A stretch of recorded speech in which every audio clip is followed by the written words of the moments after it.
qui viennent avec le manteau des brebis. Il entre à l'église. Alors qu'il est non. Non, bien aimé. Jésus est la porte des brebis. Il n'est pas la porte des lions. Il n'est pas la porte des fauves. Il n'est pas la porte des léopards. Mais il est la porte des brebis et les vraies brebis. Et la Bible dit, je suis la porte. Si quelqu'un entre par moi, il sera sauvé. Bien-aimé, toi qui es en Jésus, je t'apporte une bonne nouvelle. Tu es sauvé au nom de Jésus. Tu n'as pas besoin qu'on te sorte un poisson du ventre. Tu es sauvé. Tu es sauvé. Mais être sauvé, c'est aussi un processus. Au fur et à mesure que tu viens à l'église, Jésus te fait du bien. Il te bénit, il te sauve, il te sauve, il te sauve. Il te sauve. Si quelqu'un entre par moi, il sera sauvé, il entrera et il sortira et il trouvera des pâturages. Bien aimé, où allez-vous chercher des bénédictions, enfants de Dieu? La Bible dit, Jésus est la porte. Et celui qui viendra par lui, il trouvera des parts. Tu es une brebis. Les pâturages, c'est le meilleur endroit pour les brebis. Alléluia. Les bons bergers amènent leurs brebis vers le bon pâturage, vers le pâturage pour les paître, là où les brebis vont manger, là où les brebis seront à l'aise, là où les brebis seront en sécurité, là où les brebis auront la joie. Bienvenue dans le Seigneur. En Jésus-Christ, tu es dans le pâturage. Tu mangeras, tu seras dans la joie, tu seras dans la paix. C'est pourquoi, bien aimé, au nom de Jésus, je ne peux pas manquer la paix au nom de Jésus, parce que je suis entré par la porte des brebis. La Bible ne dit pas il peut trouver. C'est pourquoi il faut bien lire le verset, bien aimé. La Bible dit il trouvera des pâturages. Il n'y a pas une possibilité. Mais c'est une affirmation. Si tu es en Jésus, là maintenant, là, tu trouveras ton pâturage. Amen. Tout ce dont tu as besoin se trouve dans ces pâturages-là. Je voudrais dire à quelqu'un ce matin, l'Esprit me dit de le dire. Tu as peur. Je ne sais pas moi de quoi. Je condamne cette peur au nom de Jésus. Amen. Je condamne cette peur maintenant au nom de Jésus. Parce que tu es dans le pâturage. Tu as trouvé ton pâturage. Et dans le pâturage, il n'y a pas de loup ravisseur. C'est Jésus lui-même qui est en même temps la porte, en même temps le berger. Amen. Alléluia. Lui-même la porte. Lui-même aussi berger. Amen. Système à Barna Papa. Il tourne, il est la porte, il est dessus le berger, il est bien. C'est ça. Et cette peur-là te quitte maintenant. Le Seigneur insiste. La Bible dit ce que tu crains, c'est ce qui t'arrive. Ce que tu redoutes, c'est ce qui t'atteint. Il faut avoir la paix. Amen. Que le Seigneur te bénisse maintenant. Amen. Jésus est la porte qui donne vers le pâturage, c'est-à-dire vers les désirs ou les bénédictions de l'homme en tant que brebis. En Jésus, il y a tout. Le bonheur, la grâce, la guérison, la consolation, le réconfort, l'encouragement, l'élévation, la bénédiction, la protection, la sécurité, la fécondité, la prospérité, les miracles, etc., etc. Vous pouvez allonger la liste comme vous voulez. En Jésus, il y a tout. Jésus est comme une lettre qu'on t'envoie à la poste. Et cette lettre contient tout dedans. Quand tu ouvres cette enveloppe, eh bien, tu vas trouver tout ce que je viens de citer ici. Apocalypse chapitre 8, chapitre 3, 8 nous dit: je connais tes œuvres. Voici parce que tu as peu de puissance et que tu as gardé ma parole et que tu n'as pas renié mon nom. J'ai mis devant toi une porte ouverte que personne ne va fermer. Bien-aimé, toi qui es entré en Jésus en tant que porte, personne ne peut fermer cette porte. J'ai dit personne ne peut fermer cette porte. Amen. Aucun malheur ne t'arrivera parce que tu es en Jésus. Pourquoi Dieu a mis devant Philadelphie une porte ouverte que personne ne peut fermer? Une question qu'on nous pose. On dit seulement, Dieu a mis devant nous une porte ouverte que personne ne peut fermer. Mais pourquoi? Bien-aimé, être en Jésus n'exclut pas d'avoir des bonnes œuvres. Revenons sur les 4 choses à retenir sur l'église de Philadelphie. J'avais dit la fois passée que Philadelphie, c'est toi, c'est moi. Alléluia. Dieu veut, à l'issue de ces messages, ouvrir une porte dans ta vie. La première porte que nous avons vue, c'est Jésus-Christ. Mais il y a aussi une porte qui donne vers le pâturage. Jésus, Dieu ne t'a pas amené en Jésus pour t'affamer. Dieu ne t'a pas amené aux États-Unis pour te tuer. Il ne t'a pas amené pour te faire du mal. Non, tu es entre les bonnes mains. Alléluia. You are in a good hand. Tu es entre les bonnes mains. Amen. Jésus, c'est cette personne en qui, quand on remet les enfants, on ne s'inquiète pas. On dort sur ses lauriers. Aucun téléphone ne sonnera pour dire qu'un malheur est arrivé à l'enfant. Mais la Bible dit, je connais tes œuvres. Bien-aimés, parlons-en. Chrétiens de Maranatha, chrétiens du temps de la fin, les œuvres sont importantes. Amen. Tu ne peux pas être chrétien, mais tu es mauvaise. Tu ne peux pas être chrétien, tu es mauvais. Tu ne peux pas être chrétien, tu es un mauvais cœur. Tu ne peux pas être chrétien, tu es avare. Tu ne peux pas être chrétien, tu es égoïste. Tu ne peux pas être chrétien, tu ne veux pas que les gens avancent. Tu ne peux pas être chrétien, tu veux que les gens soient malades. Ce n'est pas normal.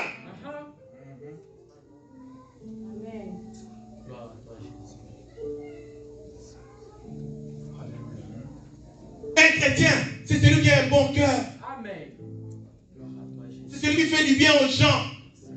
C'est celui qui dit la vérité. Parce que tout nous vient de Dieu. Qu'est-ce que tu as que tu n'as pas reçu?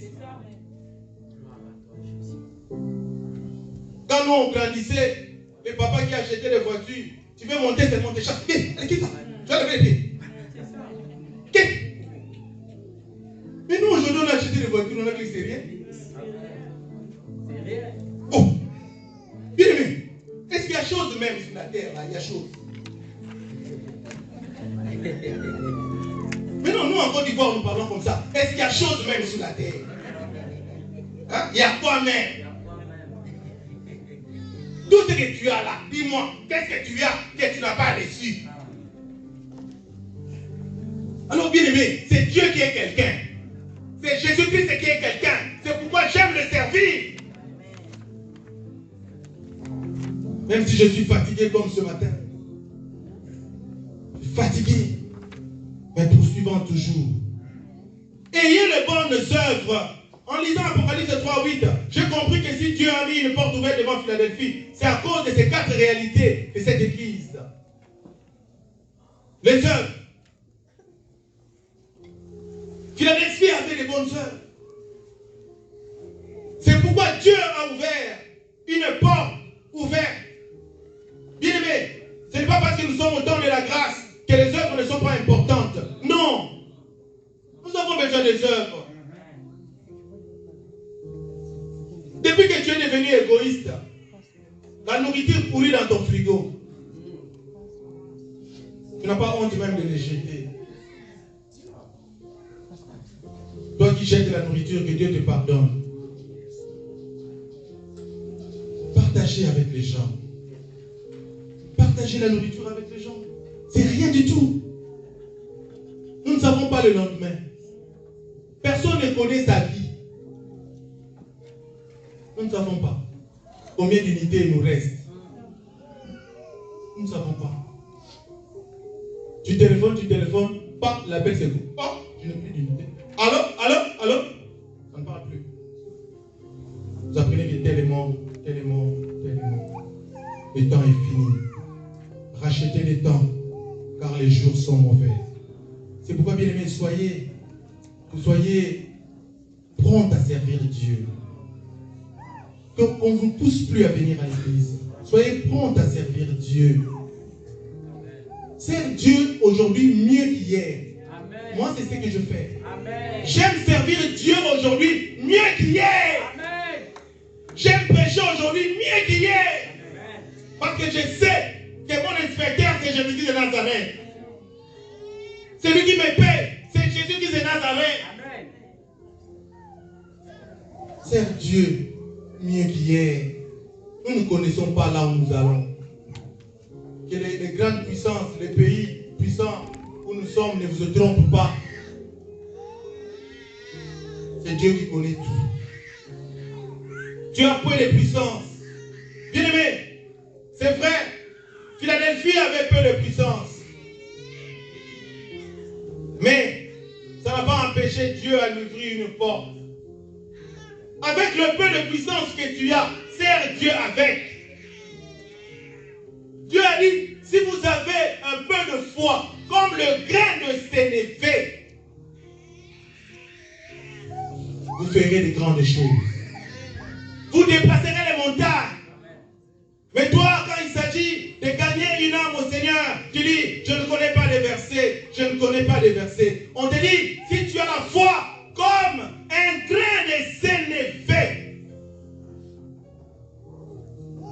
tu vas déplacer les montagnes. Amen. Ne néglige pas ta prière. Amen. Ta prière a des effets. Amen. Pourquoi tu négliges ta prière? Tu es ici. Quand tu veux prier,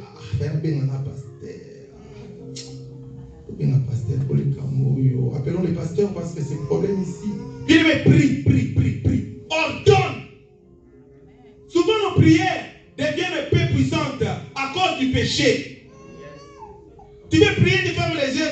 Le diable demande, il dit, yo, avant de tirer petit arbre, 4 rouges. Là, c'est un mambo. Là, c'est un mambo.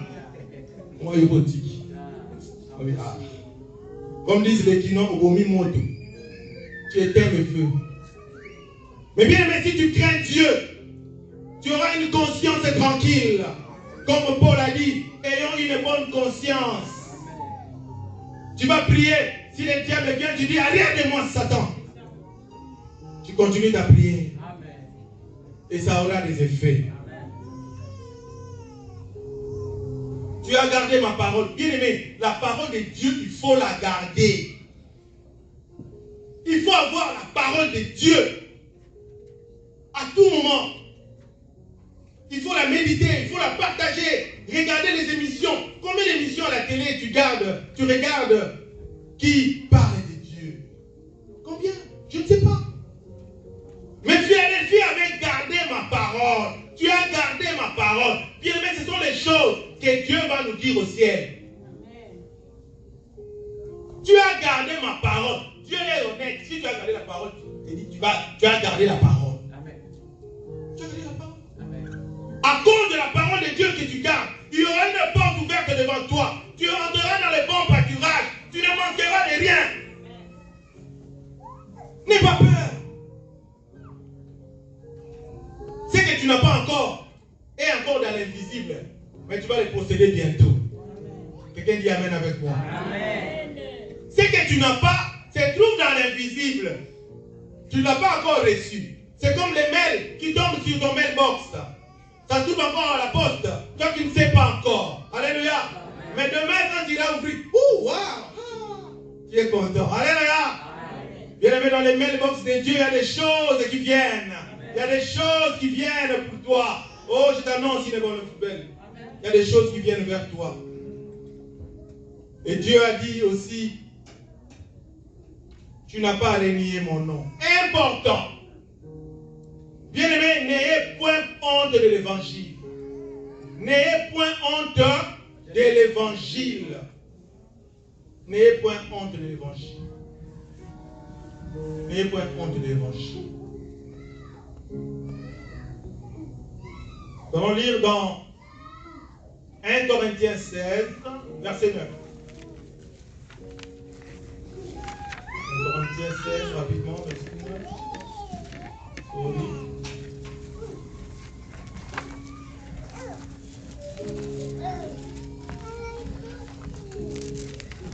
1 Corinthiens, chapitre 16.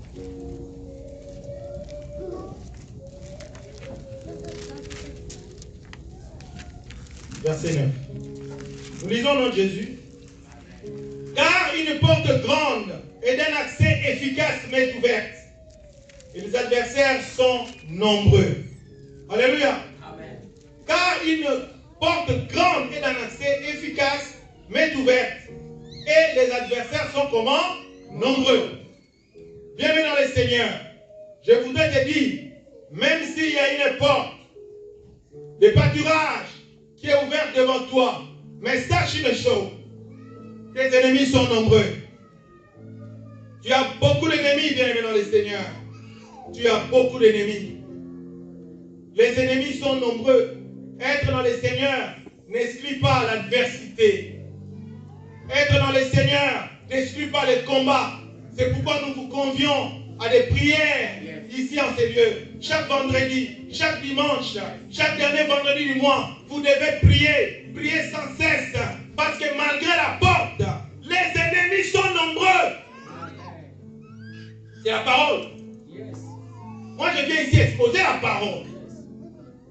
David a dit, Seigneur, que mes ennemis sont nombreux. David est un homme béni. Mais David a pleuré. Il a dit, mes ennemis sont nombreux. À combien plus forte raison, toi et moi? Bien aimé, je dis toujours, être chrétien, c'est comme être sur un terrain de football. Si tu es un attaquant de pointe, il y aura aussi un défenseur pour toi. Entraîné contre toi. Toi, tu vas attraper l'apôtre. Hein? Parce que lui, il est très dangereux. Tu dois attraper Papa Rodrigue. Il est formé pour toi. Sinon, il n'y aura pas match.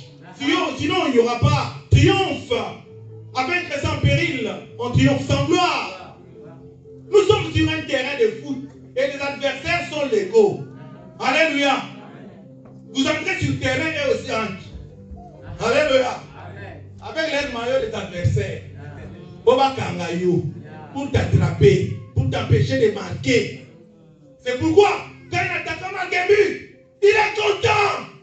Parce que malgré l'adversaire, il a marre. Bien-aimé, tu vas marquer. Malgré ceux qui sont entraînés contre toi. Bien-aimé, tu vas marquer. Tu vas marquer. Parce que tu es dans le Seigneur. Parce que tu as gardé la parole. Tu vas marquer. Tu vas les dribbler. Ah, donne-moi un bon amen. Si c'était dans notre église, il allait dire amen. Encore nous. C'est la joie. Je suis dans la joie de terminer ce message. Conclusion. Jean chapitre 4, verset 14. Mais celui qui boira de l'eau que je lui donnerai n'aura jamais soif. Celui qui boira de l'eau que je lui donnerai n'aura jamais soif. Tu as soif parce que tu n'as pas encore bu de l'eau. Mais ne bois pas n'importe quelle eau. Il faut boire de l'eau que le Seigneur va donner. Alléluia. Celui qui boira de l'eau que je lui donnerai n'aura plus soif. Si tes yeux sont encore dans le monde, c'est parce que tu n'as pas encore bu. C'est parce que tu n'as pas encore bu. Nous devons atteindre le niveau où nous commençons à déranger les pasteurs. Les pasteurs, la prière, c'est quel jour? La prière, c'est à quelle heure? Ah, pasteur, l'église est fermée. Il faut déranger les pasteurs. Les pasteurs doivent être tranquilles. Mais si les pasteurs peuvent être tranquilles, ces pasteurs n'ont pas encore bu. Aujourd'hui, vous devez boire au nom de Jésus. L'eau que le Seigneur donne, afin que vous n'ayez plus soif. Celui qui a bu de l'eau de Jésus, il n'a plus le désir du monde.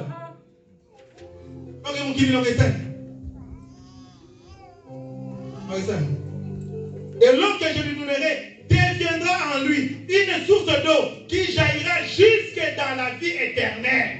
Quelle grâce! Cette eau que Jésus donne va jaillir jusque dans la vie éternelle. Bien-aimé, je t'annonce solennellement que toi aussi, tu es une porte de bénédiction. Sois une porte de bénédiction pour ta femme. Sois une porte de bénédiction pour ton mari. Sois une porte de bénédiction pour tes enfants. Sois une porte de bénédiction pour ta famille. Joseph, dans la Bible, était une porte de bénédiction pour sa famille. Bien le Joseph de ta famille. Tu dois être une source de bénédiction. Tu ne dois pas être un problème, mais tu dois être une solution. Jésus a dit, tel que je suis, tel que vous serez. Alléluia. Si lui est la porte, nous aussi nous sommes des portes. Amen, amen. Amen. Oh, les mystères de l'évangile. J'aime ça. Finissons sans le temps qui m'était imparti est fini. Je termine par Jean chapitre 7, verset 38. La Bible dit ceci. Celui qui croit en moi, des fleuves d'eau vive couleront de son sein, comme dit l'Écriture. Ça, c'est spirituel. Jésus, avant de quitter le monde, il a dit, si vous croyez en moi, vous aurez le Saint-Esprit. Si vous croyez en moi, vous aurez des visions. Si vous croyez en moi, vous aurez des prophéties. Si vous croyez en moi, vous aurez des paroles de connaissance. Si vous croyez en moi, vous aurez des miracles. Si vous croyez en moi, vous prierez pour les malades seront guéris. Si vous croyez en moi, les fleuves d'eau vive couleront de votre sein. Pas selon moi, comme dit l'Écriture. Bien-aimé, désormais, les fleuves d'eau vive couleront au sein de toi. Tu ne seras pas seulement une source de bénédiction matérielle, mais tu seras aussi une source de bénédiction spirituelle et surtout spirituelle. Que Dieu te bénisse, toi qui as écouté ces oracles. Que Dieu te bénisse, que Dieu te bénisse et que Dieu bénisse sa parole.